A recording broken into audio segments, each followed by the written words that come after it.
So welcome everyone today to our webinar titled Microbes in Microgravity, where we'll be talking about identifying diversity and adaptations in microbes.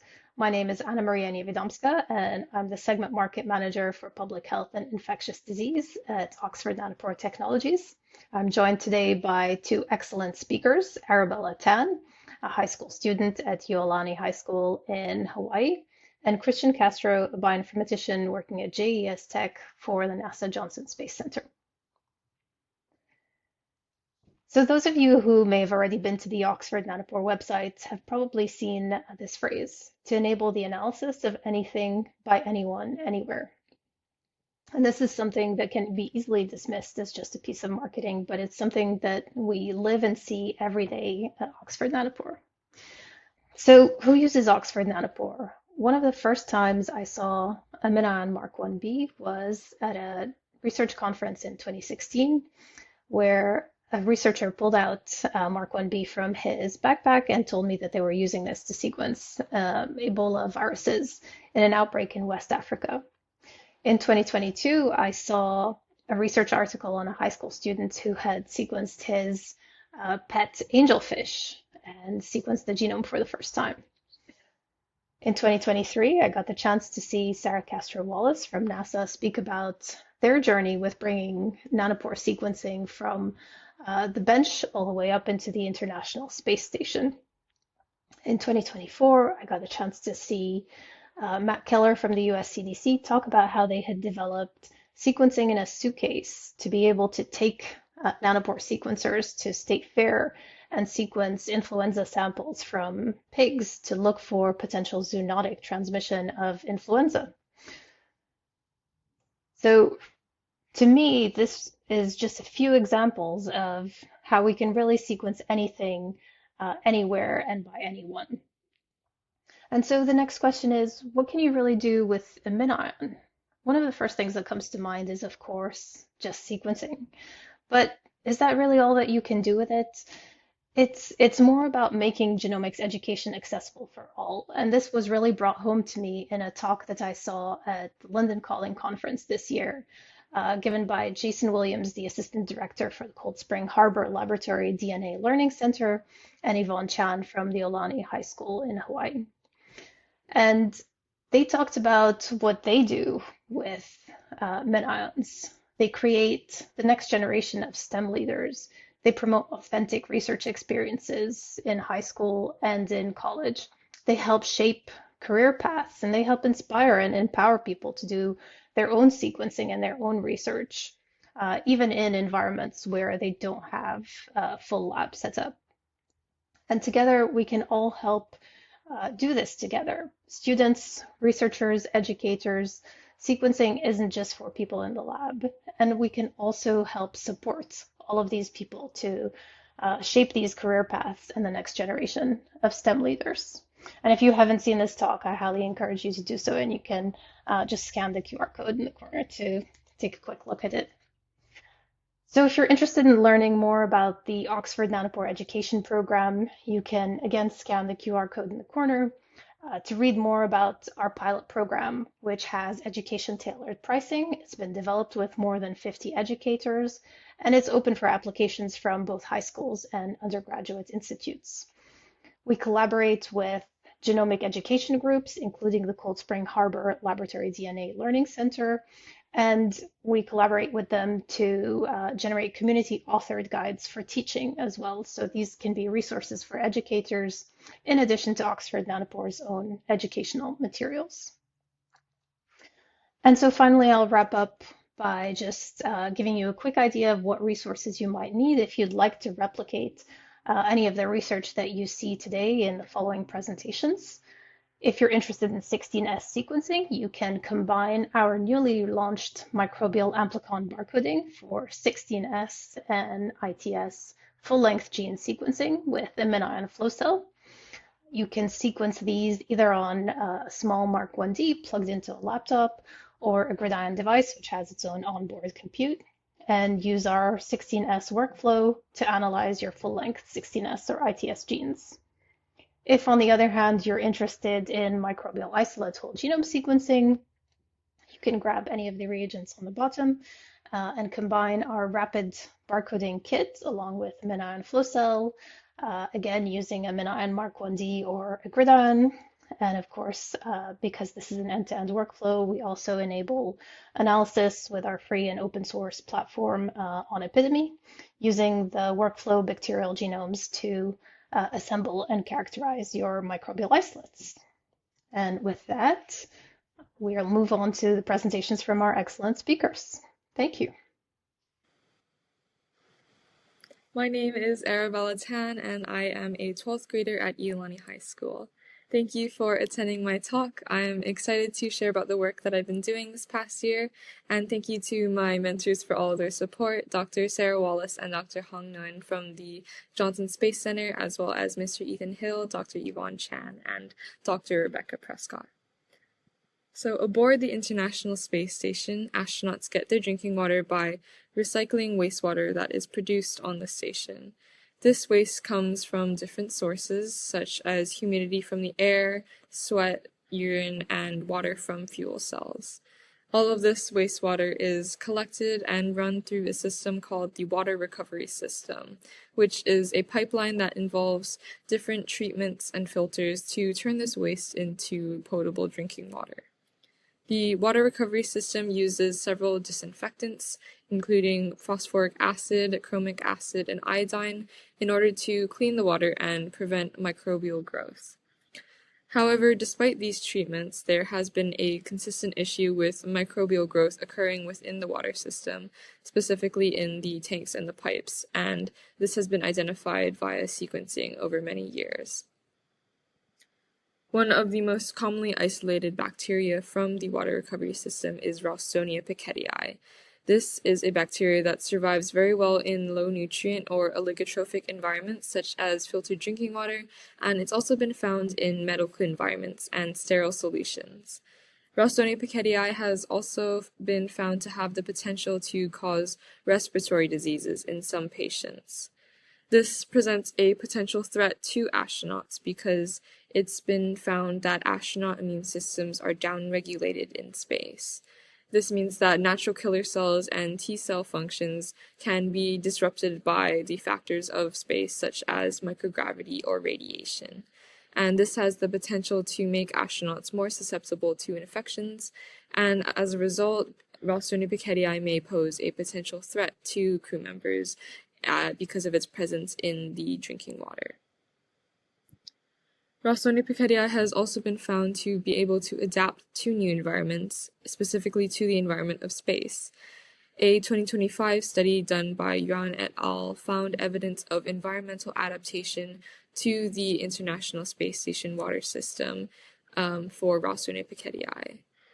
Though these previous studies identified adaptation to the International Space Station as a whole, these specific locations within the water recovery system have not been examined before.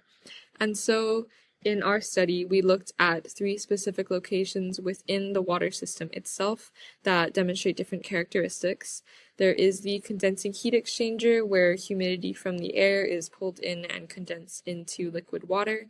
We will refer to this as the condensate from here forward.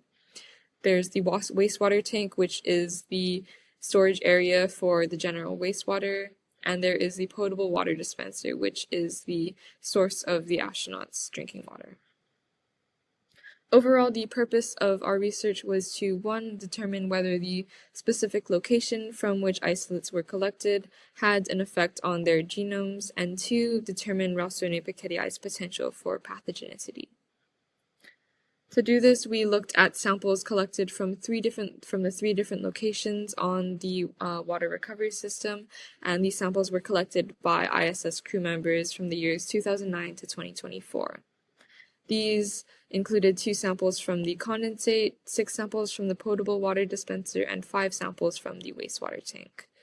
The DNA from these samples was extracted by Dr. Wallace and Dr. Nguyen from the Johnson Space Center and then sent over to us at Iolani School.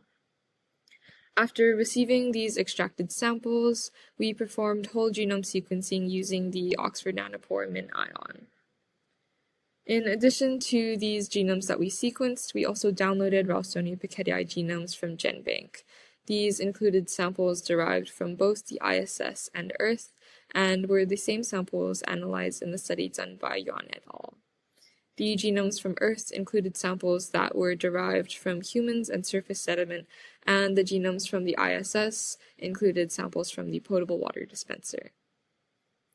All of our genomes, including those downloaded from GenBank, were then assembled and annotated using the ULANA pipeline, specifically with FLY for assembly and PROCA for annotation. Then we moved on to analyses to answer our specific questions, starting with our investigation of whether Ralstonea pickettii demonstrated adaptation to the specific locations of the water recovery system. To do this, we used Pangolin software, which is a pangenome analysis software, which allowed us to identify gene families that fell into these three categories. There are core genes, which are gene families conserved across almost every single sample. There are shell genes, which are found in many but not all of the samples. And finally, there are cloud genes, which are not conserved and found in very few samples. These are the results of our pangenome analysis. This represents the gene presence in every sample, with each row representing a sample and each blue line in the rows representing the presence of a gene. Looking at this first red group identified here, we can see that this group includes samples that came from the wastewater tank, condensate, potable water dispenser, and surface sediment. This second blue group identifies samples from the wastewater and potable water dispenser, and this last group included only human-derived samples. So from these results, we can identify that the samples from the water system did not group by specific location, as there were samples from multiple locations present in each group. Another thing to note that's interesting is that there is a presence of many unique cloud genes in this first red group that are not present in the rest of the samples. And this suggests the possibility of multiple colonization events of bacteria as opposed from evolution from a single location. Another thing to note is that the data from these samples grouped with the data analyzed by Yuan et al., which supports the findings that Ralstonea pickettii may have demonstrated adaptive evolution to the environment of the ISS as a whole. Moving on to our second question, which was whether the genomes of the Ralstonea pickettii samples from the water recovery system had any indicators of potential pathogenicity. To answer this question, we analyzed the genomes using our annotations through POCA, as well as the PHI-base and CARD databases, which identify genes with increased virulence and antibiotic resistance. The most notable thing that we found was the presence of a gene coding for a type 3 secretion system in the core genomes of samples from the water recovery system. This secretion system is usually an indicator of pathogenicity, as it's a system that allows bacteria to inject effector proteins directly into host cells, and therefore this may identify Ralstonea pickettii as being a potential threat to astronauts on the Space Center. In summary, we determined that Ralstonea pickettii in the International Space Station's water system do not seem to demonstrate adaptation to the specific location they were found in inside the water recovery system, as there were not significant genomic differences that separated the different locations from one another. However, we did confirm the results of previous studies that identified Ralstonea pickettii's adaptation to the environment of the space station as a whole. Additionally, we found the presence of large amounts of cloud genes in a subset of the samples, which indicates that there might have been multiple introduction events to the water recovery system rather than location-specific adaptation. We also identified the presence of genes that are usually indicators of pathogenicity, which may have implications for astronaut health on the space station. Future research on this data may be done to expand on the analyses that we did and looking at specific indicators that might confirm our results. For example, analyses to determine the presence of horizontal gene transfer or specific point mutations that may have contributed to adaptation of this bacteria may be done in order to further expand on the findings that we had. And lastly, this research was made possible by Iolani High School, which is a small private high school in Honolulu, Hawaii. The INA Informatics program at Iolani School is a set of programs whose goal is to bring genome science to high school classrooms in the state of Hawaii. And this program uses the accessibility of the Oxford Nanopore sequencing technology.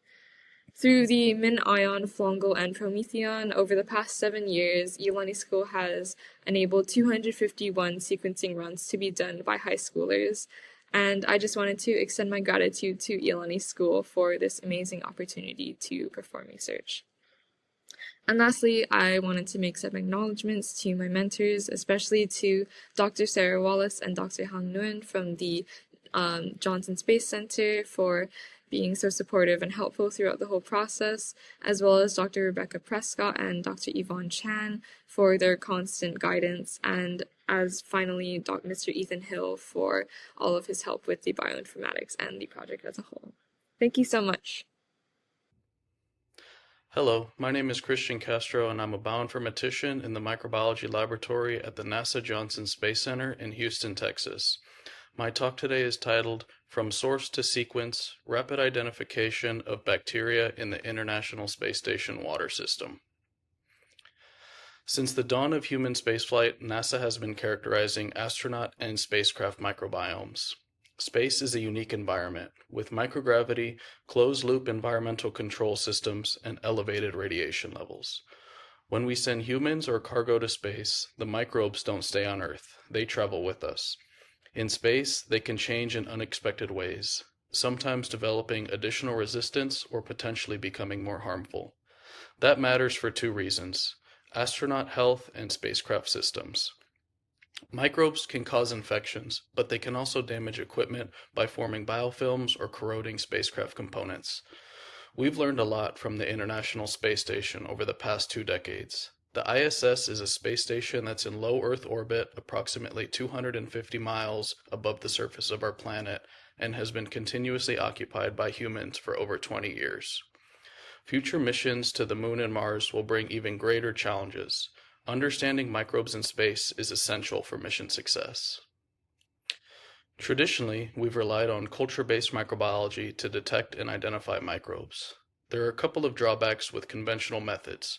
Culture is slow. It can take days just for colonies to grow and even longer to obtain an identification. That delay can pose a risk when crew members need timely information to respond to environmental contamination events or equipment issues. In addition to delayed results, not all organisms can be grown in culture. This means we're missing a significant part of the microbial community due to culture bias. In space, where every hour and decision counts, this time delay becomes a major hurdle that needs to be addressed. On the right-hand side, the most common bacteria recovered from ISS surfaces from the year 2000 to 2022 can be seen. These bacteria were recovered using standard culture-based techniques, but this is often missing slow-growing, fastidious, or viable but non-culturable organisms. These IDs are just from surfaces. What about other environments in the ISS?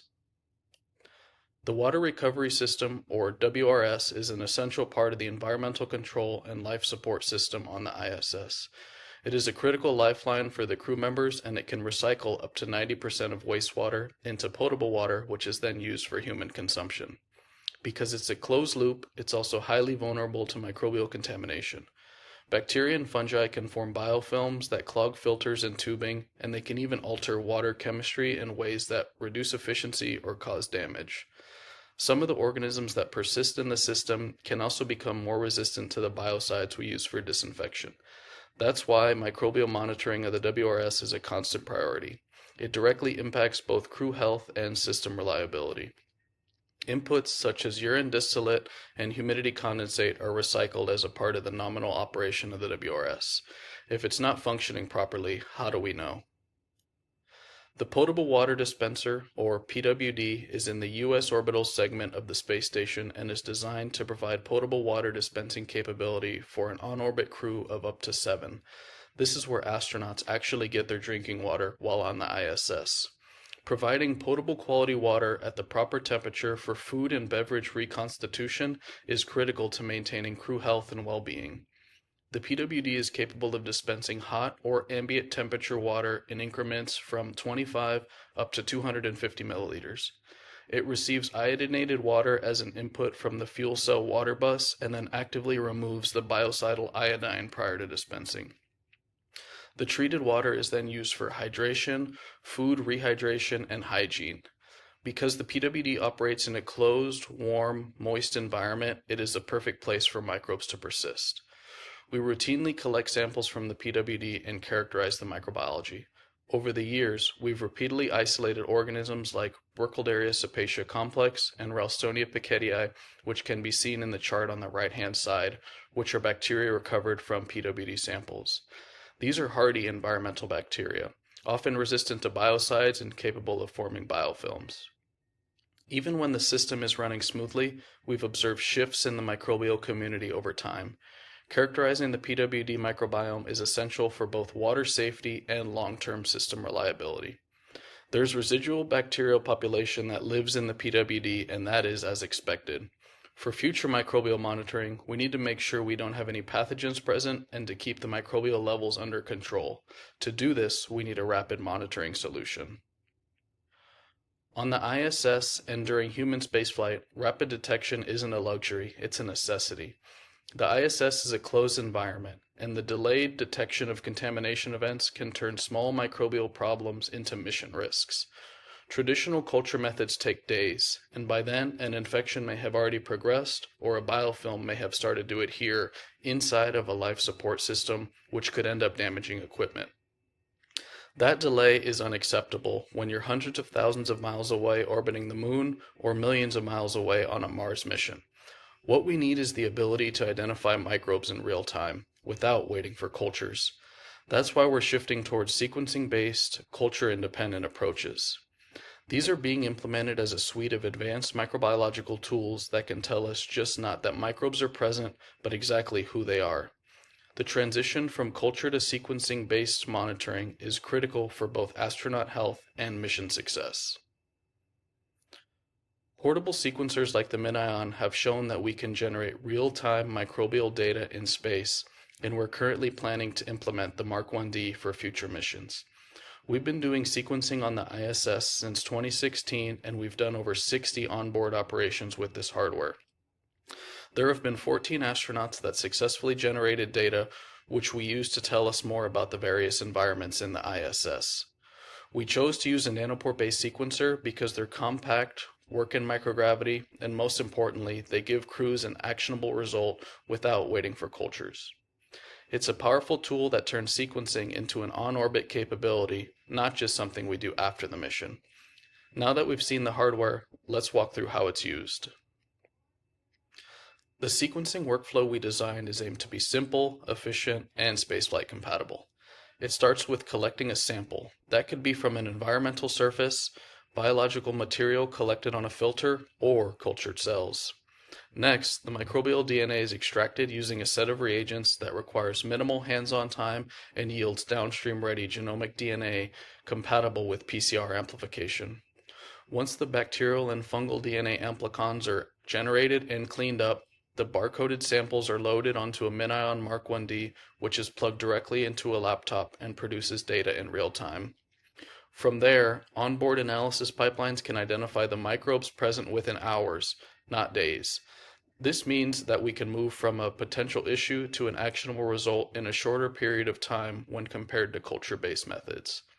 The key takeaway is that this workflow compresses what used to take a lab full of equipment and several weeks into a process that's compact, rapid, and verified for use in the spacecraft. Now we can talk about how we further refine this protocol for our desired application of characterizing the WRS. Adapting sequencing methods from a sample collected via swabbing to a liquid sample from a subsystem of the ISS required a couple key changes. First, water samples from the ISS are typically low in microbial biomass. We had to use filtration to concentrate the cells before isolation. The DNA extraction protocol was adjusted to handle very small amounts of input and to overcome any residual biocides that might interfere with the extraction step. This involved ensuring there was not any remaining water coating the filter following extraction. The surface tension of the liquid sample necessitates the use of an extra step to make sure the reagents used downstream aren't diluted out due to extra liquid being present. These adaptations, along with others that are deployed by the ISS crew, allow us to move from 50 to 100 milliliters of ISS water to a sequencing-ready sample. The goal is straightforward: to provide reliable microbial detection from critical life support systems like the water recovery system and potable water dispenser. Once the nanopore sequencer generates raw data, the bioinformatics workflow begins. Base calling is handled by MinKnow, and we aim to use the super high accuracy model. This converts raw signal into DNA reads, which are in FASTQ format. We would then check the throughput of the experiment using a tool like SeqKit to quickly generate statistics and check the barcode distributions. Those reads are then filtered based on quality and length using a tool such as Chopper, which removes short read sequences with a quality score of less than 20. For microbial identification, the quality filtered reads are aligned to a reference database, such as RefSeq, using Minimap2. The resulting alignments are processed and filtered with SAM tools to ensure we're only keeping the highest confidence hits. The final step is taxonomic assignment, which is aimed at producing species-level IDs. The results from the experiment are then compiled into an HTML report, which is rendered using R Markdown and allows us to quickly understand the details of the experiment. Altogether, this workflow delivers rapid, high-quality results that our microbiologists can use for real-time decision-making. Now we can talk about actual use cases where nanopore sequencing and bioinformatics have helped to better understand various sample types. These experiments were carried out by NASA astronaut Jasmine Mogbelli. It was the first time we ever characterized the PWD using these methods, and we sequenced a total of 3 samples. All these steps were carried out in space. We applied nanopore sequencing directly to a 50 or 100 milliliter water sample from the potable water dispenser in 2023 with the goal of achieving near real-time microbial insights. Instead of waiting days for culture results, we can now identify microbes within hours using this method. This approach was able to successfully detect organisms like Ralstonia piquetii and Burkholderia species directly from multiple PWD samples. The sequencing results did match what we eventually cultured, but in a fraction of the time. The ability to get faster results means we can support proactive maintenance of the water system and make timely decisions about crew health and safety. In short, sequencing transforms the PWD from a system we monitor reactively to one that we can manage proactively. The first sample resulted in 0 reads being successfully aligned to the 16S reference database, and we also received culture results where no visible colonies grew. The other 2 samples can be seen on the slide, and this was truly a breakthrough moment for spaceflight microbiology and a step forward for in situ monitoring capabilities. Now we can dive into how we've been using this to gain additional information. DNA sequencing can give us more than just a list of microbes. Beyond identification, when whole genome sequencing is deployed, the data provides insights into functional potential. We can detect antimicrobial and disinfection resistance genes, and this information can be applied when we're looking to eliminate sources of contamination. We can identify virulence factors or stress response genes that suggest how microbes might have adapted to the spacecraft environment. We can also track changes in the community over time, which helps us understand the trend instead of a snapshot from a single time point. Taken together, these insights allow us to move toward predictive modeling of system health, anticipating problems before they escalate. So the real power of sequencing is not just telling us who's there, but also what they're capable of. We can now talk about how we've used the power of whole genome sequencing on bacteria recovered from the ISS. Here's a concrete example of why sequencing matters and how we've used Nanopore to advance our microbiological knowledge. A bacterium from the water recovery system was commonly isolated and was a rod shape with a gram-negative stain. When we utilized our standard laboratory procedures, which include Sanger sequencing, this alone couldn't tell us what it is. The traditional culture-based identification was limited in the resolution that it delivered. By applying whole genome sequencing to the cultured isolate, we were able to resolve this unknown rod to the genus level. In this case, a chitinophagia strain that has been repeatedly recovered from ISS water systems. This demonstrates the practical value of sequencing. It doesn't just confirm what we already know, it resolves uncertainties that would otherwise remain open questions, giving ground teams the clarity needed to act confidently. The unknown rod was no longer unknown. What about using nanopore sequencing to characterize bacteria in which we already know the ID? Even when we're looking at what appear to be the same organism under the microscope, DNA sequencing reveals genetic diversity. We were able to determine that multiple Burkholderia isolates from the ISS WRS are distinct strains. Burkholderia contaminans is commonly isolated from the ISS, and we deployed sequencing to characterize a subset of these isolates. They were collected upstream of parts of where humidity and condensate processing occurs versus downstream, and it shows that there are multiple unique populations. WGS was able to identify gene clusters that contribute to chromate resistance. In a subset of these isolates, we're able to determine there is a stagnant portion of the PWD, and the isolates from this portion do not have the resistance genes. Using sequencing, we're able to determine there are unique environments, and this provides valuable information that can be used in the design of future systems. This strain level resolution is critical. It helps us track the source of contamination, understand how microbes persist in a closed environment, and make informed decisions about mitigation. Morphology alone would have missed this diversity entirely, but sequencing gives us the full picture of the microbial landscape in spacecraft water systems. Now that we've seen the benefits, let's discuss the limitations and factors that affect real-world implementation. While sequencing provides rapid and high-resolution microbial insights, there are limitations to consider. One of the major benefits of nanopore sequencing is that it's better than culture-based methods, which take quite a bit of time and sometimes can't successfully obtain the ID. Water and surface samples collected in the ISS often have very low biomass, which can make DNA extraction challenging. To overcome this, the inclusion of the proper positive and negative controls should be used for all experiments. There's also a risk of contamination during sampling and handling, which could skew the results. The quality of bioinformatic analysis depends on many factors, and unknown organisms may go undetected or be misclassified. These limitations are largely manageable with filtering and the proper pipelines. Finally, the workflow requires crew training and access to specialized equipment, which must be considered when planning missions. Understanding these limitations ensures that results are interpreted correctly and helps guide improvements for future space microbiology applications. With these in mind, how does this help us to continue exploring? This approach fundamentally changes how we characterize microbes during human spaceflight.